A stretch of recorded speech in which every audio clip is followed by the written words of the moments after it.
A very, very good morning to all of you. And thank you so much for joining me this morning on this session called Giving Better Feedback at Work. Yeah. So first of all, if you could take the time to just introduce quickly about yourself in the chat, that would be great so that we know who's who here.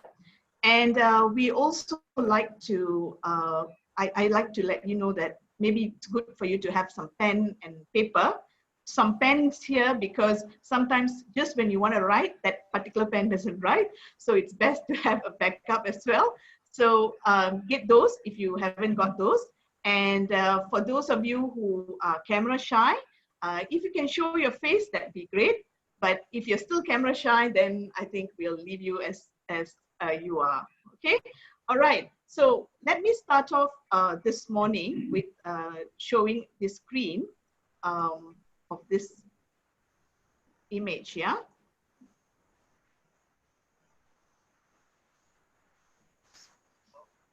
Okay, can you see that?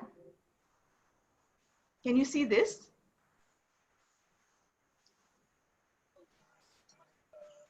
Can everyone see the screen? Yes, yes. Yes, you can. All right, Yes. good. Okay, so as you can see, this is the title slide, Giving Better Feedback at Work. What I would like you to do is to tell me, or maybe even look at the picture, and what is the connection between the picture and feedback? Could write out your comments in the chat so that we get to see that.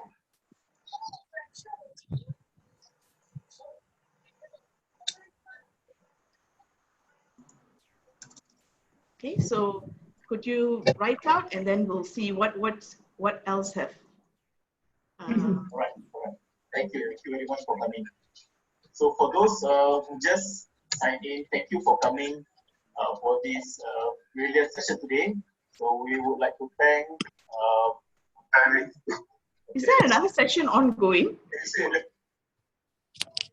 Oh, I think somebody else has switched on. Okay, all right. Let's look at what we have here. Feedback helps us to grow. Feedback helps with growth. Feedback is to grow. So it's all about growing, right? And feedback nurtures growth. Okay, so as you can see, there are many reasons why feedback is an important criteria in any performance management, or even simply, you know, at the workplace, how useful feedback is to everyone to develop themselves.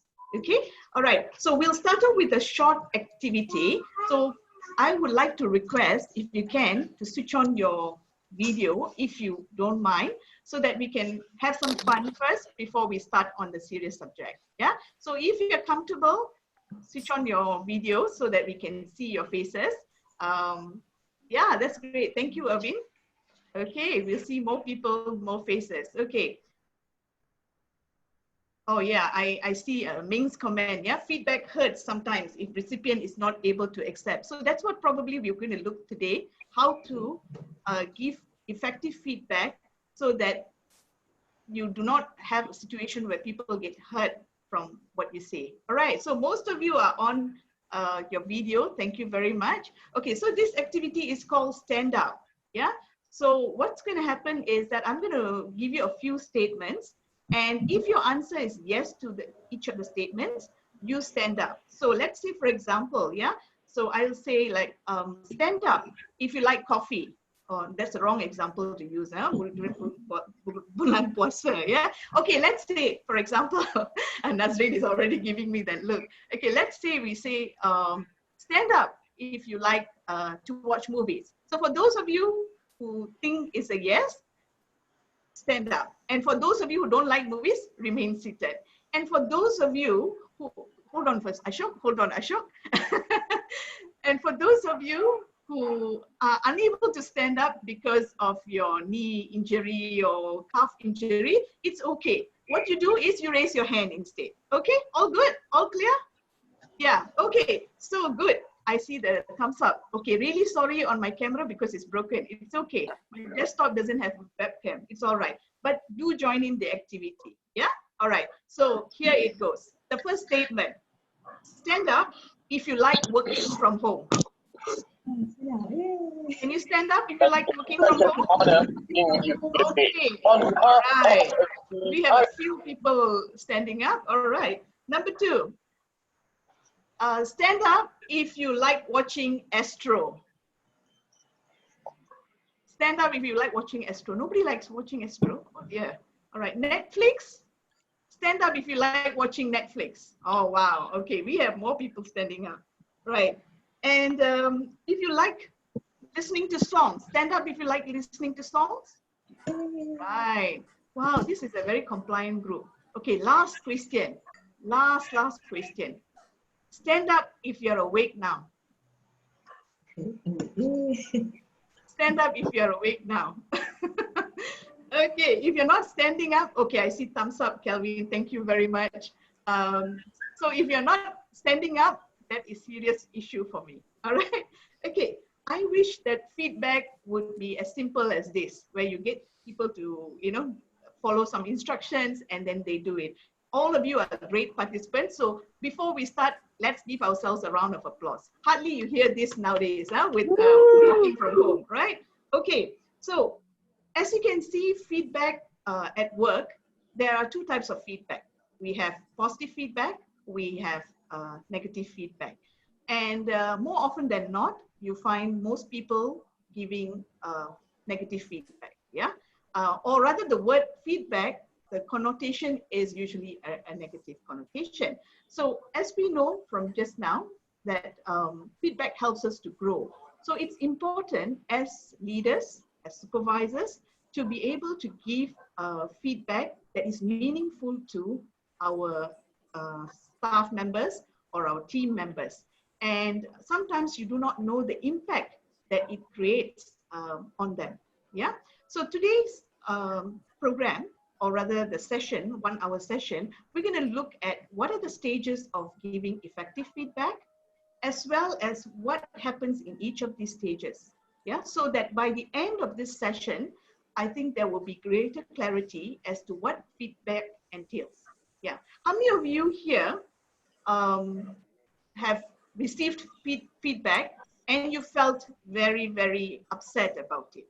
If yes, type Y in the chat box now. Somebody says, oh, I can't, so sorry, I can't join the video because I haven't combed my hair. Okay. So there are a couple of you who have received feedback and you feel hurt, right? Sometimes with the feedback. Okay, there could be possible reasons for that. Yeah. So what we're going to do now is to look at what are the stages of effective feedback. Yeah. All good so far? Give me a thumbs up. All good? All right. Fantastic. So let's get into success of programs based on employability. So that's yes, why we more?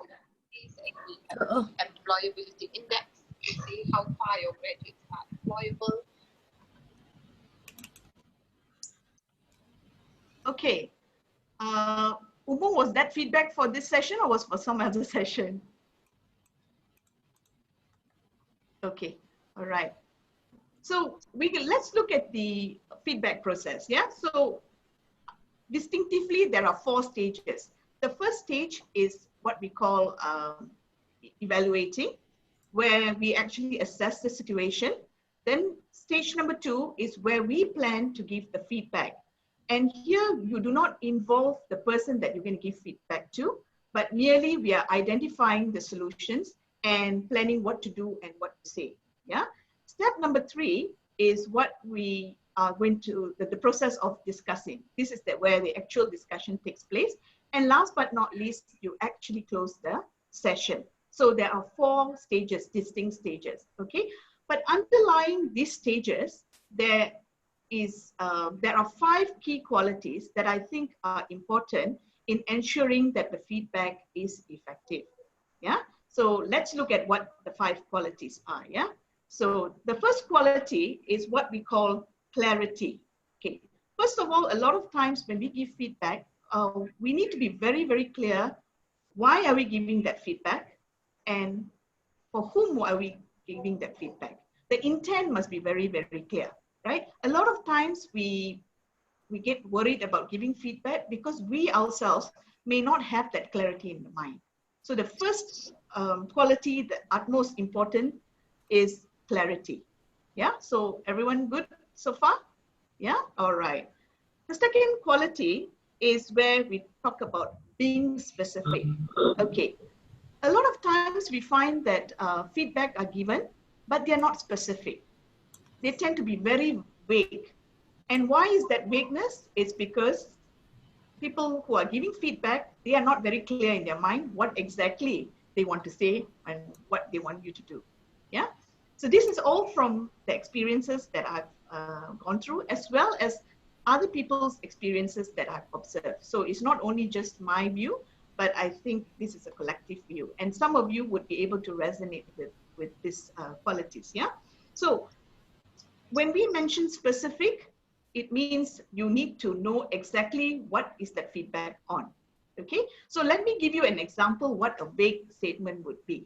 A vague statement would be like, his quality of work is poor. Okay, does that help? No, right? It doesn't help. So if you could say that he always produces work that doesn't meet the SOPs, and perhaps he doesn't learn from the previous lessons. So when you give that kind of feedback, that person knows that, okay, that means I've not been complying to SOPs and I have not been doing very much about the mistakes that I've done. Yeah, so that is meaningful to the person who's receiving. Let's see another example. Just now I used he, so now I'll use she, just to be, so that no gender bias here. She, let's say she resists changes. Does that help to the person listening to the feedback? It doesn't, right? So what happens is, what happens if I were to say, she resists, instead of saying she resists changes, it says that she's having, she's not using the new workflow process as much as we want, and perhaps she's not entering the data accurately. So these are things that are meaningful to the person receiving it so that they can do something about it. No point giving feedback when people who are receiving it can't do anything with it. So that is the purpose. Yeah. So the purpose of feedback, there is a purpose to get them to improve from where they are to where you want them to be. Yeah. So far, so good. Yeah. Give me a thumbs up for those of you who are watching. All right. Awesome.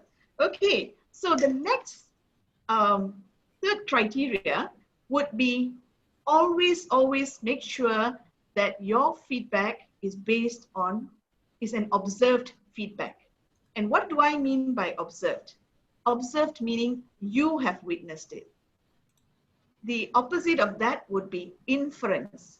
Yeah. So when you say inference, it's meaning to say that you have witnessed, but you have made your own conclusion, or you may have heard it from others. Yeah. So it's always best that you, when you give feedback, is based on your observation, not based on inference, not based on hearsay. All right. So let's look at some examples of what's the difference between observation and inference. I'm going to share with you this poll. So make your selection. There are 5 statements there. All you need to do is, for each statement, decide whether it's an observation statement or is it an inference statement. All good? Yeah? Okay, so we'll start with the poll now. I'll give you 1 minute to read the 5 statements and make your selection. Yeah? All right.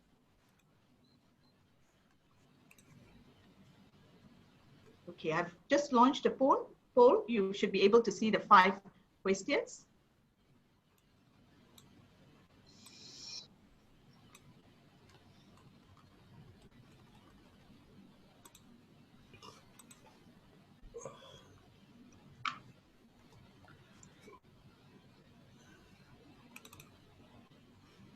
So you just have to decide whether it's an inference statement or it's an observation statement. Yeah.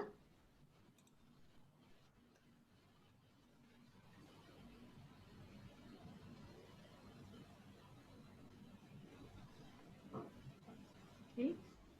3 have voted.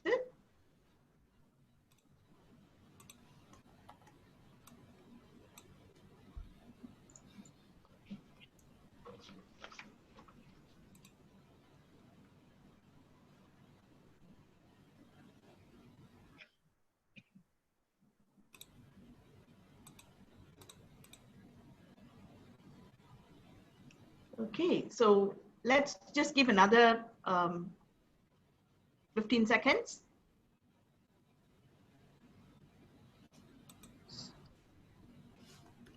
You can change your answers, I suppose.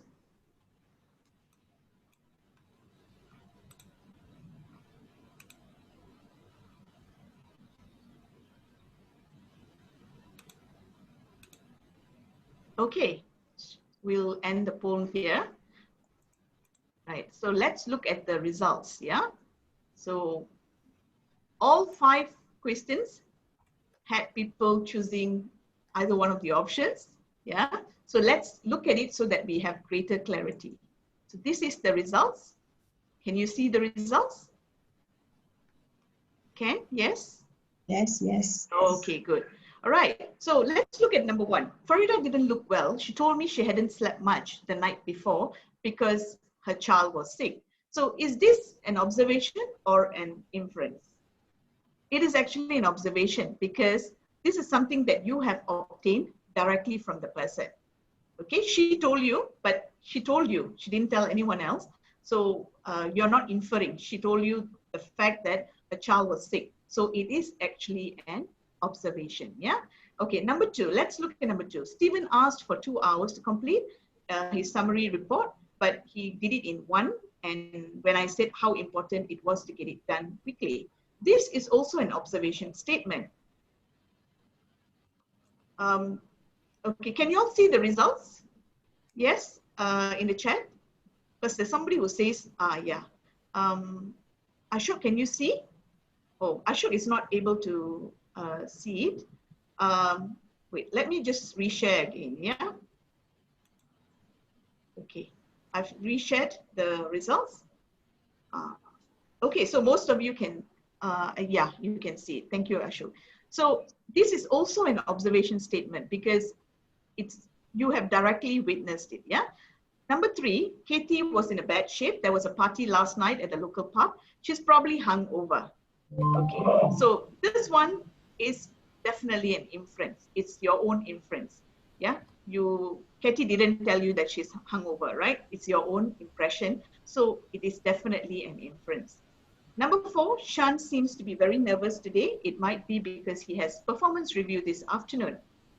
This is also an inference. Remember, the word seems to be nervous. He didn't tell you he's nervous. It's our own impression that he is nervous, yeah? So far, so good? Can I have a Y in the chat so that I know that we are on track? Oh yeah, thank you very much, Annie. All right, wonderful. The last question that we had is Annie feels, oh yeah, Annie again.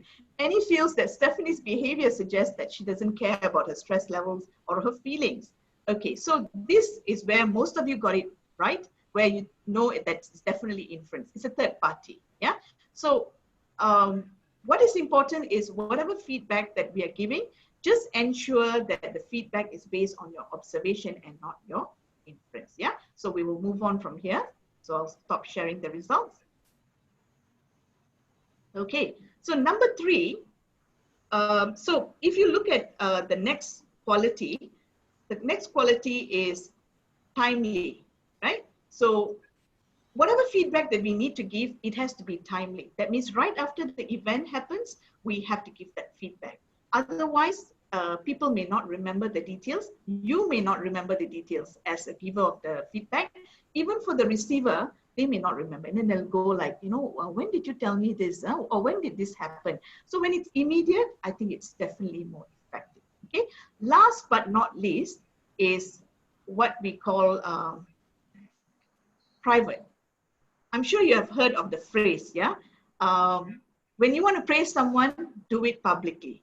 But when you want to criticize someone or you want to give a negative feedback, do it privately. I think it's important to ensure that is done because no one wants to be embarrassed. No one wants to feel embarrassed when they are criticized or given feedback, negatively. And that is one way where we can actually easily hurt the feelings of others when we give feedback. Yeah. So we need to be mindful of that. Yeah. All good so far? Can I have a thumbs up?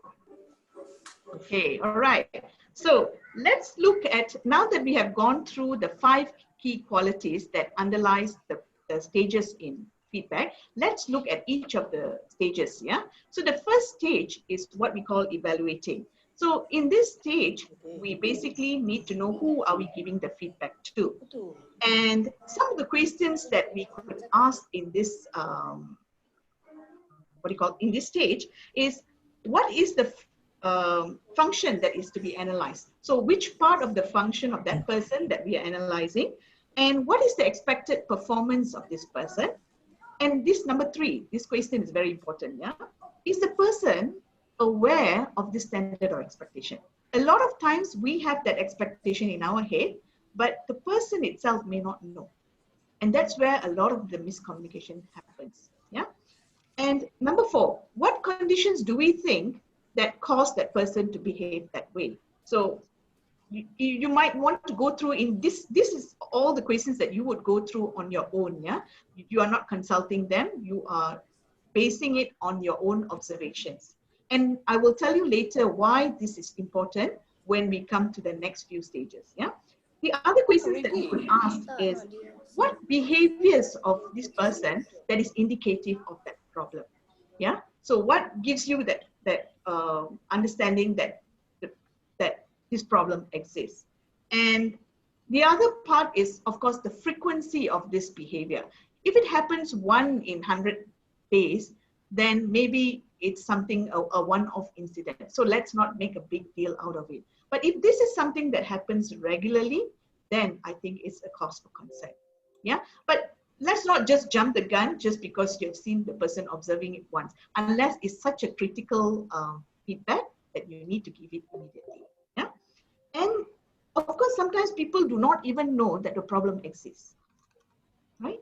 Sometimes we ourselves do not know what we do not know until someone points out to us. So we will continue doing the same way because we think that's, because we don't feel there's anything wrong with it. Yeah, yeah. Nazreen, you raised your hand. Yeah, I have a question. Yes. How many times is considered regular if they repeat the behavior? So if it happens the first time, we don't say anything. How many times do we allow it to happen before we start saying something? Okay, I think it all depends on the context of the feedback. If the feedback is so critical that it has to be given even though the error is committed once, then go ahead and give it. But let's say it is not something that's so of a critical nature. Maybe if you have noticed it like a few times, about 2-3 times, then I think it causes concern as well, because these are repeated behaviors that you don't want them to continue. So I think it also depends on the context of the situation, yeah? Does that answer your question, Nazreen? Okay, awesome. All right. So the next question that you could ask is asking yourself, how would that feedback help the person itself? So remember just now I mentioned about intent, yeah? When we give feedback, there must be a good intent in giving the feedback and not for the sake of giving. A lot of times we give feedback because we have been asked to give feedback, but we don't know why we're giving the feedback. And the intent has to be with the aim of helping them, yeah? So that is what we would do under the evaluating stage. So for all good, if it is, type a yes for me so that we can move on to the second stage. Yeah.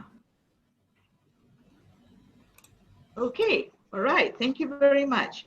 So the next stage we're going to look at is the planning the feedback.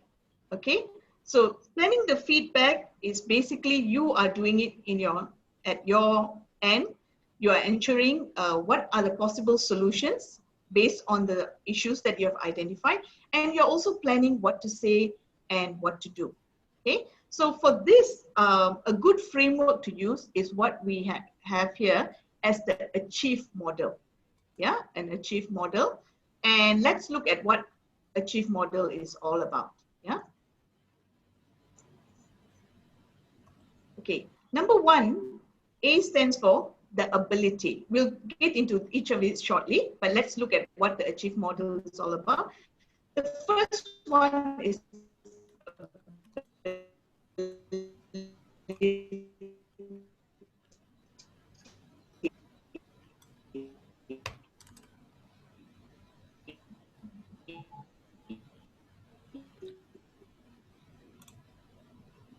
second one is support motivation environment. So these are 7 elements which could be a potential root cause to the problem that you have discovered. Yeah. So any of this could be a problem in terms of the issue that you have identified. Okay. So let's quickly look at what each of these mean.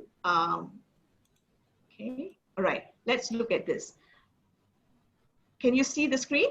You can? Okay, good. So the first one is, does the person, when we talk about ability, we are asking ourselves, does the person have the required knowledge, skills, experience, training, and education to be successful? First of all, I think we have to ask ourselves that question. Yeah. Sometimes we assume they do, but in actual fact, they don't. So let's not look at the potential solutions. Let's look at the potential causes first. Yeah. So the second element is clarity and confidence. So first of all, you need to ask also, does the person understand the job and the tasks involved? Or what is expected of him or her? And does the person even know what performance indicators will be used? And what are the targets and priorities of the job? Okay, that's that's in terms of clarity and confidence. Help and support, the third element, is asking ourselves, are there sufficient resources, materials, space, time, training, money, and people available to do the job and to meet the standards that you have set? Okay, so that's in terms of health. Number 4 is incentive and motivation. Do you actually know what motivates the person? Each of us are motivated by different things, yeah? So it's important to also consider that in evaluating somebody's performance. Are the rewards appropriate? You expect them to work, let's say 50, 60 hours a week, but are they being compensated fairly? So these are questions that we need to ask. Are the correct behaviors and outcomes being reinforced? Yeah, so these are some descriptions to the potential causes. We look at the next 3 items. Evaluation. Is the person given input regularly as well? Sometimes feedback only takes place officially through the performance review, maybe once a year.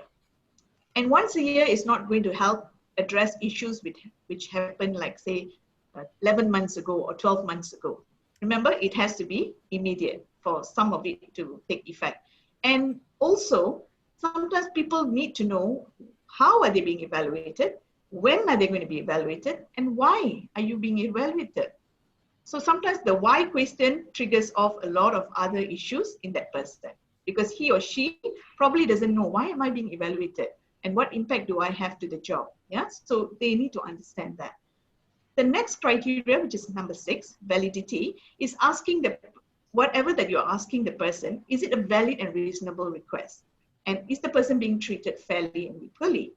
So like the example I gave just now, if you expect them to work 60 hours a week and you're not giving them the resources and not compensating them enough, then I think we need to ask ourselves, are we treating them fairly and equally? The last criteria is environment. Are there parts of the environment that are incongruent with success? That means does not synchronize with the success. That means your management style, maybe the reward system. And these are things which you can control, yeah, because these are internal. But external, there are also perhaps some conditions like market conditions or competition that perhaps influences the performance. Like say, for example, this MCO, that could also have an impact on the person's performance. All the while they could be performing well, and suddenly when this MCO is introduced, you find that their performance level goes down. So you probably need to ask, is that something, a cause for concern? Yeah, so all good so far, the 7 criteria. If yes, do type a Y in the chat box. Okay, can I suggest that you take a photo of this, the potential causes, the first slide and the second slide, because we are going to go into the breakout rooms and going to have a short discussion. So could we do that? Can you take a photo of this slide? Okay, And I'm going to move on to the, is it okay if I move on to the next slide? Can someone type a yes for me, please? Oh, wait. Okay, I'll wait. Okay, so do take a photo so that you have something to refer to. Okay, let's get a few more yeses. Then I'll move on to the next screen. Yeah.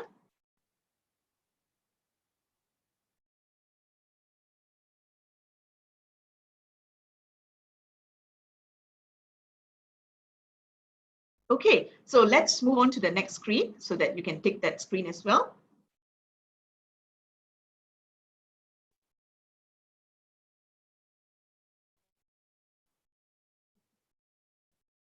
Okay, once you're done, type a Y for me this time as well, or maybe a YY so that I can tell the difference.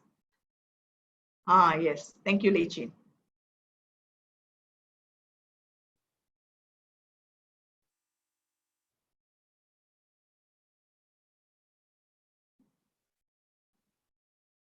Any more YYs? I only see 3 YYs.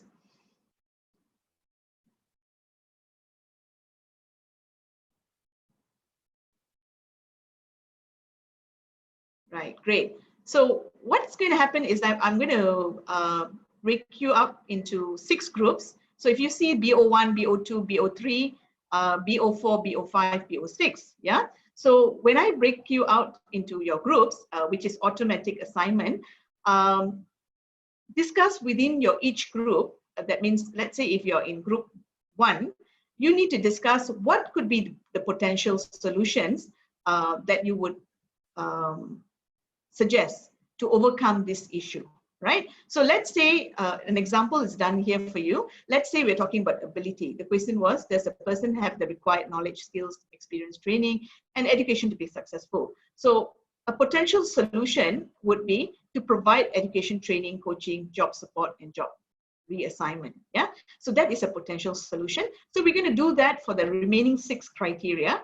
What I would like you to do is to discuss within the group once you're assigned to your breakout rooms, and maybe appoint someone as a leader to perhaps type it out in your own chat group, and then you can copy and paste into the whiteboard or the chat box later. Yeah, so you will have about 5 minutes to do that. Let's see how we go for time, and then we'll continue from there. Everyone ready for the breakout room? So I'll stop sharing this for the moment, and I will assign you to your breakout rooms. Okay, so I'm going to do automatic assignment.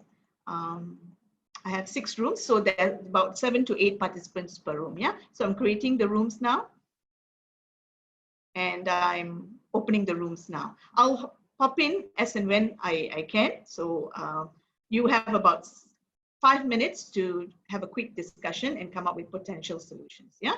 Okay, so I'm opening up the rooms now.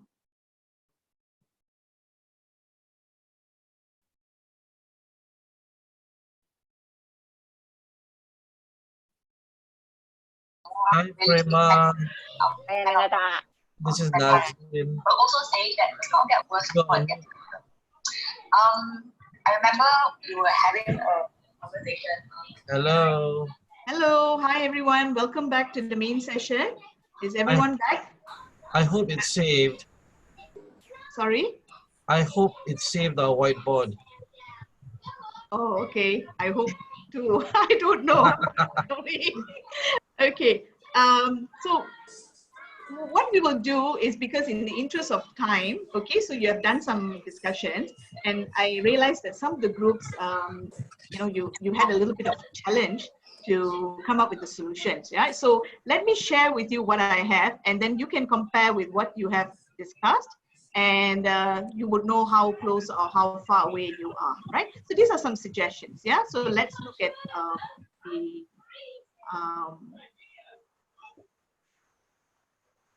suggested answers.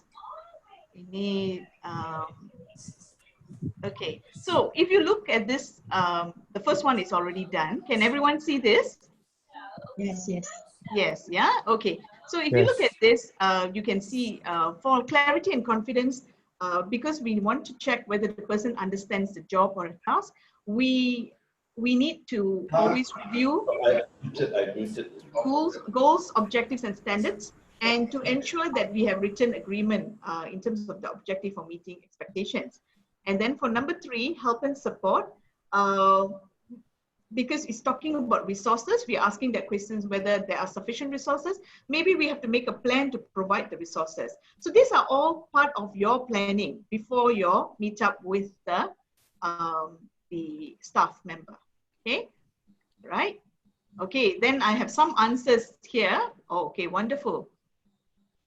Oh yes, so looks like some of the groups managed to get some of the potential solutions there. And number 4, it's about motivation and incentive. We need to understand what motivates the person, and we need to reward them accordingly. So these are some potential solutions. Number 5 is evaluation. So we ask the question whether the person has been evaluated regularly. And what we need to do perhaps is to ensure that we plan regular and formal as well as informal feedback with the team members. Yeah. And number 6 is about creating solid policies and performance criteria so that we know that we are treating them fairly and equally. Yeah. Last but not least, we are talking about environmental factors.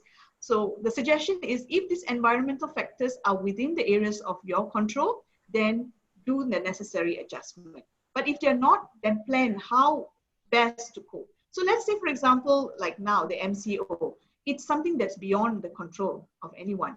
But we make the adjustments, we help the team members cope with the changes. Yeah. So that's the last criteria under the Achieve model. So you could use this model to guide you through to plan for the discussion.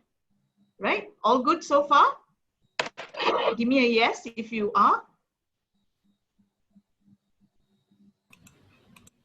I don't see a yes. Oh, yes, I see some yeses. Oh, many yeses as well. Okay, so the next process is about discussing. So this is where the actual discussion takes place. Yeah. So in this stage, we are actually sitting down with the person to discuss the issue. And what we would suggest is to use the GROW model. For those of you who are in coaching, you're probably familiar with the GROW model. It's a good model to use. But in this case, we will use the GROW model very loosely. The reason why I'm saying loosely is because sometimes when you have this feedback session with them, they could be resisting to some of the things that you say, and they could be defensive. And to handle that, that will be another program altogether. This will not be the program. Yeah, so the GROW model, we use it loosely. And what is the GROW model? The G stands for you need to establish the goal for the discussion. Yeah, so when you are meeting someone for the feedback, you need to establish what is the purpose of that discussion so that he or she would know what issues that you're going to possibly bring it up. Yeah, so you state the problem first based on your observation, not inference. Yeah, so based on your observation, you tell them what the issue is. Then you go into the reality check, which is the R. That is examining the reality. So that's where you probably would ask questions to them and say that, you know, what is happening? I noticed this, I observed this. What is happening? Is there an issue? And maybe there's something that you do not know. Okay, so this is where you get greater clarity. And again, let me tell you that chances are there could be issues that you never expected, and they will tell you. Perhaps they will tell you that, you know, all this while my performance has been great, but, you know, I recently had a heartbreak, or maybe I have a financial distress situation. So those are things that you may not know, and they may choose to tell you during the session, right? The third criteria is O, which is exploring options. So now that you know what the reality is, now that you also know what are the possible solutions that you have in hand, because remember just now we looked at possible solutions. Now that solutions may work or that solutions may not work. So does that mean that when you identified the solutions just now, it means it's a wasted effort? I don't think so. Because you are better prepared when you have some possible solutions rather than no solutions. But always use that solutions in the context of the reality of what has been discussed during the session. So you explore the option, and looking at the option, I think you want them to speak as much as possible. They should be telling you what are the options that they are suggesting to overcome this situation, because when they suggest it, there is a greater buy-in, right? So rather than you imposing it on them, let them come up with solutions. Yeah, and also because you're prepared with your possible solutions, you also know whether whatever that they are suggesting, is it too centered towards their needs, or also looking at the context of the organization. So if you're not prepared, chances are whatever they say or whatever options that they give, chances are you're going to say, oh yeah, I agree with you. Yeah, and that may not be a good option for the organization. So there has to be a balance between what is good for the organization and what is good for the person. Yeah, so that's number 3. The last one is the difficult one, which is actually establishing the will. The person must see, you need to have commitment from that person. And only with firm commitment can you see changes. So no point saying, yeah, I'll do this, I'll do that, but there's no commitment. So that's the 4 elements under the GROW model. And last but not least, we will move into the final closing, which is the last stage of effective feedback. And this closing, you're basically creating an action plan. So all has been said, all has been suggested. Now it's time to put it into a plan. And the plan must be followed through closely with regular monitoring so that we know where they are. So there's certain milestones that you want them to achieve. Yeah. So you need to also put in the effort. You want them to change, but you also need to put in the effort. Yeah. Okay. So, and last but not least, I think the important thing is always end the session positive note. Okay. It's important that we end any session on a positive note. Don't leave the session letting the person think that, okay, whatever that has been said is just, said in passing and may not have any impact. The impact still has to be there, but you can still be kind about the whole process. Yeah. So always remember, we want to end the process on a positive note. So the 4 stages are there. The stages that we have looked at is evaluating. We look at planning the feedback. We looked at discussing, and last but not least, we are looking at the closing stage. Right. So quickly, if you could help me by consolidating, what is your one key takeaway from this session that you can apply immediately? I would love to know about that. Yeah. Tell me, what is one key takeaway from this session that you think you can apply immediately? Okay, I'll be happy to read out. Ashok says achieve model, right? Fantastic, thank you. What about the rest? What is your one key takeaway from this session? So that I know that how important this session has been to you. Yeah, someone says grow. Achieve, okay, so achieve seems to be something new for some people. The feedback process, the 4 steps of feedback. Right, the grow model. Achieve 4 steps, okay, all right, okay. So you can keep it going. I would love to hear your feedback. Okay, so what we're going to look at, if you have any questions, do type in the chat, and I'll try to address that right now. Yeah, Anita says feedback process and on a positive note. Yeah, positive note is important. Yeah, you want to make them feel good at the end of the day, but not to the extent of where they take it very lightly. Yeah. Anyone has got any questions? If not, then type. Yeah, not easy to do though. Okay. One way I find that you can have better feedback is when your relationship with the person is based on trust. Okay, trust helps to create that that safe feeling, right? So it's just like when you meet someone, and if the stranger walks up to you and gives you a feedback, you may not take it too well. But if it's a good friend who tells you, then chances are you may take it in a better light because you understand the intent in which they are giving you the feedback. So the intent is always important, yeah? creating a conducive environment. Yeah, okay. So if there are no questions, do give me an end so that I know that we can move on to the next section. If you don't have any questions, yes, thank you, Ilyas.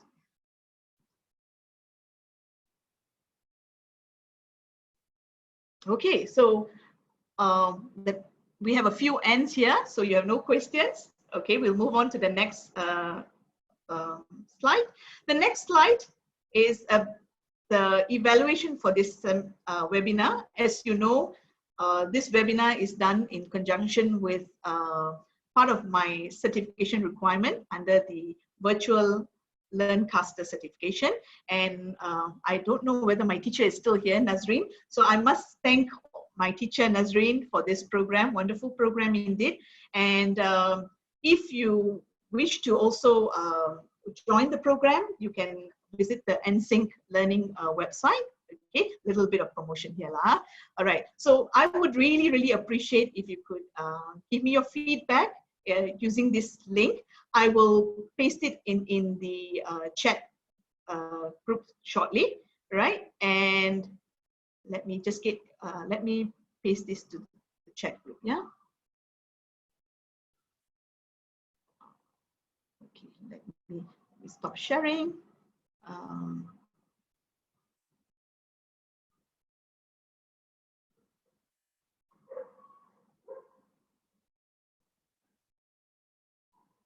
Okay. Okay.